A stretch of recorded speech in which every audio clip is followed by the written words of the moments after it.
I'm Dr. Brant Pedersen, and I wanted today to go over with you the best exercise that you can do for golfer's elbow to help it go away, but also to stay away.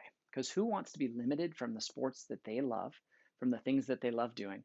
Who wants to wear a golfer's elbow brace for the rest of your life, or just say, I'm too old, or the sport that I love, I have to just do with pain? Uh,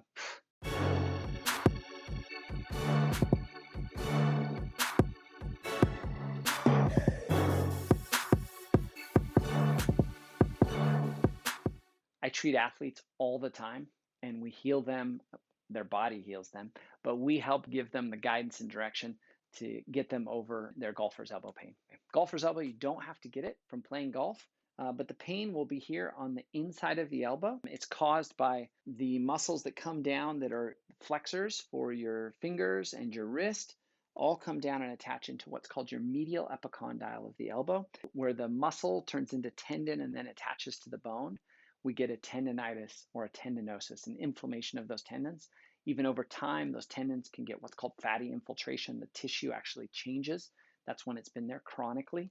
Those are harder to heal, but the body has an amazing ability to heal. Regarding the exercise that we're going to teach, which is called the reverse Tyler twist, it focuses on training the muscles in eccentric control. If that doesn't make any sense, we've got another video that is linked down below where we talk about sports injuries and how 90+% of those come from poor eccentric muscle control.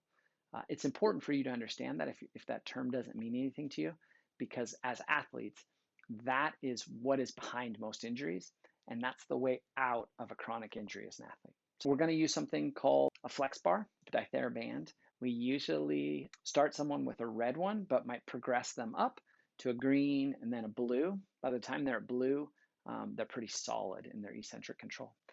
We're going to demonstrate the exercise step by step. Always work with your medical professional to make sure that this exercise is appropriate and what you need, and that the diagnosis of what you've got going on is actually golfer's elbow.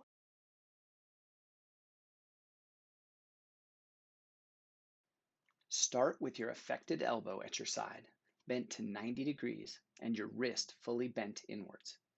This is the start position. Next, use your other arm to generate tension in the flex bar while keeping your affected wrist fully bent inwards. Then fully extend both elbows. Lastly, you will slowly release the tension of the flex bar by extending your affected wrist. It is important to make sure that you are not releasing tension by moving your unaffected wrist until step 4. Also, make sure to release the tension in the flex bar slowly over 2 seconds. Doing this exercise properly and restarting each time from the start position is critical to its effectiveness. Once you can complete 3 sets of 12 reps slowly without any jerky movements, progress from the red to the green and finally the blue flex bar. Pro tip, check out the detailed PDF of instructions for this exercise linked below in the video description. I hope you learned something from this video. If you did, please give it a thumbs up. If you got any questions or comments, we'd love to see those down below.